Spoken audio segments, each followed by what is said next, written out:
Assalamualaikum warahmatullahi wabarakatuh. Yang terhormat, Bapak Dr. Aditya Rahmawan, SSI MPD, selaku dosen pengampu mata kuliah Inquiry dalam IPA, beserta teman-teman yang saya cintai. Pada kesempatan kali ini, kami dari kelompok 3 yang beranggotakan Fadilatun Nikmah, Imrona Wahyurini, dan Sofia Mega Seftriana akan mempresentasikan materi mengenai konstruktivisme. Untuk yang pertama, di sini saya Sofia Mega Seftriana akan menjelaskan mengenai pengertian teori belajar konstruktivisme dan juga prinsip-prinsip teori belajar konstruktivisme. Untuk yang pertama di sini, sebelum kita masuk ke dalam pengertian tentang teori belajar konstruktivisme, adapun di sini juga pengertian konstruktivisme, yaitu konstruktivisme merupakan suatu tindakan yang dapat membangun, menciptakan, atau mengkonstruk pemahaman konsep siswa berdasarkan dirinya sendiri dengan memberikan ruang yang seluas-luasnya untuk memahami hal yang mereka pelajari, sehingga siswa dapat memaknai apa yang mereka pelajari. Hal tersebut dapat dilakukan dengan cara menerapkan konsep-konsep yang telah diketahui, kemudian mempraktikkannya ke dalam kehidupan sehari-hari, dengan memberikan keleluasaan berpikir kepada siswa. Nah, sehingga di sini dapat diketahui bahwa teori konstruktivisme sendiri merupakan teori yang mengedepankan pada kognitif siswa dengan hasil akhir berupa pengetahuan yang telah diciptakan atau dikonstruk berdasarkan proses belajarnya sendiri. Untuk yang selanjutnya di sini terdapat prinsip-prinsip teori belajar konstruktivisme menurut Safri dan Dufi dalam jurnal Nur Hidayati 2017, di mana terdapat 8 prinsip konstruktivisme. Untuk yang pertama yaitu mengaitkan semua aktivitas pembelajaran dalam perkembangan kemandirian terhadap semua masalah dan tugas. Yang kedua, mendukung siswa dalam perkembangan kemandirian untuk semua masalah dan tugas. Dan yang ketiga, merancang tugas yang otentik. Yang keempat, merancang tugas dan pembelajaran untuk merefleksikan kompleksitas bahwa siswa harus dapat mengimplementasikan pembelajaran dengan lingkungan pada akhir pembelajarannya. Dan yang kelima, yaitu memberikan kepercayaan dalam proses untuk mengembangkan solusi. Yang keenam, merancang lingkungan belajar untuk mendukung dan menantang cara berpikir siswa. Yang ketujuh, mendorong siswa untuk memunculkan ide-ide dan mengevaluasi pandangan-pandangan atau konteks lainnya yang tidak sesuai.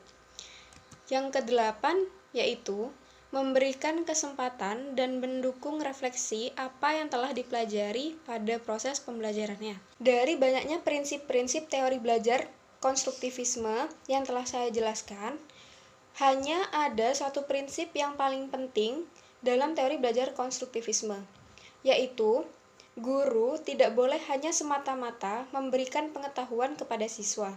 Hal ini dikarenakan siswa juga harus mampu membangun pengetahuan di dalam benaknya sendiri. Oleh sebab itu, seorang guru harus dapat membantu proses belajar siswa dengan membuat informasi yang akan disampaikan menjadi lebih bermakna pada siswa itu sendiri, yaitu dengan memberikan kesempatan kepada siswa untuk menemukan atau menerapkan ide-idenya sendiri dan dengan mengajak siswa untuk menggunakan strategi-strategi belajar yang akan mereka gunakan sendiri.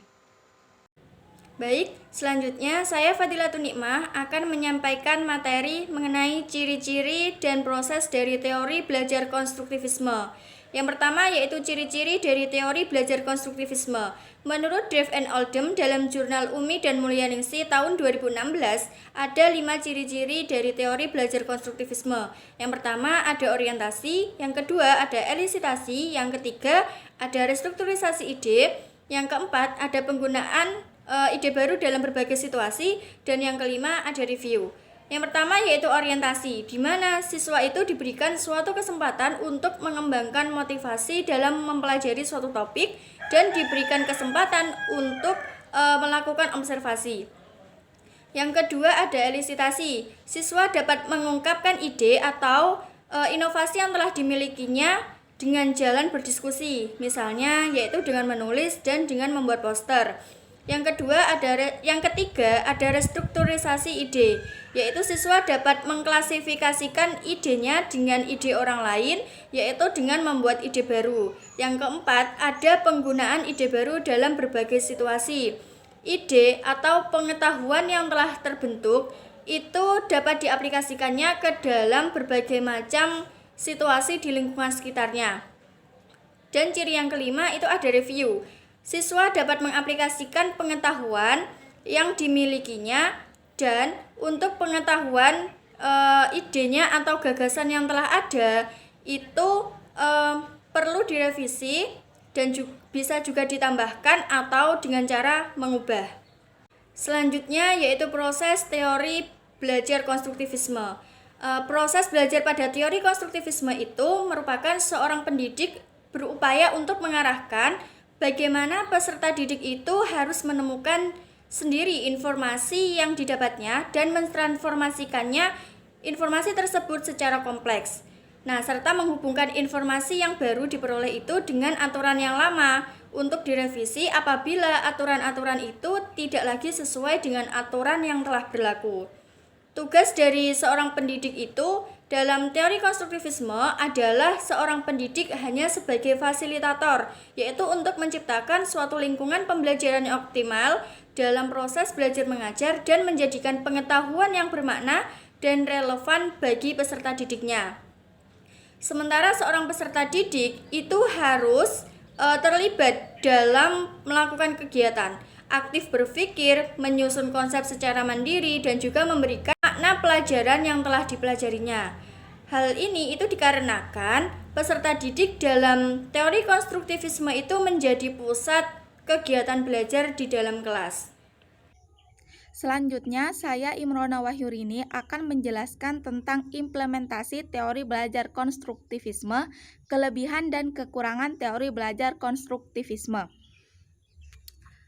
Implementasi teori belajar konstruktivisme dapat diterapkan menggunakan pendekatan konstruktivisme. Menurut Rahman 2018, pendekatan konstruktivisme adalah salah satu pendekatan dalam proses belajar mengajar yang lebih menekankan pada tingkat kreativitas peserta didik dalam menyampaikan gagasan-gagasan baru yang diperlukan bagi pengembangan diri peserta didik itu sendiri yang didasarkan pada pengetahuan dalam kegiatan pembelajaran.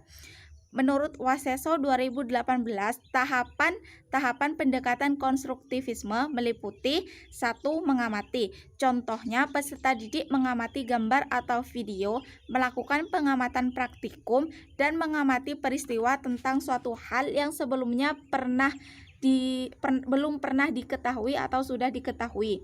Yang kedua, menanya. Contohnya, pada tahap ini peserta didik dapat mengajukan satu pertanyaan atau lebih saat proses kegiatan belajar mengajar. Yang ketiga yakni menalar. Contohnya peserta didik mengerjakan soal HOTS di mana peserta didik dapat mengukur tingkat kemampuannya. Yang keempat mencoba. Contohnya pada tahap ini peserta didik dapat melakukan eksperimen atau percobaan secara sederhana guna mengaktifkan pengetahuan peserta didik itu sendiri. Adapun dampak adanya pendekatan konstruktivisme bagi peserta didik menurut Istiadah tahun 2020 menyatakan bahwa dengan adanya pendekatan konstruktivisme dalam proses belajar mengajar, peserta didik dapat memiliki pemahaman yang berbeda tentang pengetahuan yang bergantung pada pengalaman dan perspektif yang digunakan dalam menginterpretasikannya. Selain itu, peserta didik juga dapat memperoleh pemahaman tentang suatu pengetahuan yang diperoleh dengan mengkonstruksi pemahamannya terhadap fenomena yang sering dijumpai dengan menggunakan pengalaman. Adapun kelebihan dan kekurangan teori konstruktivisme. Kelebihan konstruktivisme menurut Suparlan tahun 2019 yang pertama, dalam teori belajar konstruktivisme, seorang pendidik bukanlah satu-satunya sumber belajar. 2. peserta didik dalam proses pembelajaran dituntut lebih aktif dan kreatif. Yang ketiga, menjadikan pembelajaran menjadi lebih bermakna. Yang keempat, pembelajaran yang memiliki kebebasan dalam belajar. Yang kelima, perbedaan individual terukur dan dihargai. Yang keenam, pada teori belajar konstruktivisme, seorang pendidik berpikir proses membina pengetahuan baru kepada peserta didiknya, sedangkan peserta didik berpikir untuk menyelesaikan masalah dan membuat keputusan yang akan diambil. Sedangkan kekurangan konstruktivisme menurut Setiawan tahun 2017, yang pertama, teori belajar konstruktivisme beranggapan belajar semata-mata hanya sebagai proses penyimpanan dan telah mengabaikan belajar itu sendiri yang berkaitan dengan perubahan tingkah laku. Yang kedua, peran guru yang kurang mendukung dalam pandangan teori belajar konstruktivisme. Yang ketiga, perbedaan pendapat antara para peserta didik dengan para ahli. Yang keempat, memerlukan waktu yang cukup lama bagi peserta didik yang malas dalam memperoleh pengetahuannya sendiri. Mungkin hanya itu yang dapat kami sampaikan. Terima kasih atas perhatiannya. Kurang lebihnya mohon maaf. Wassalamualaikum warahmatullahi wabarakatuh.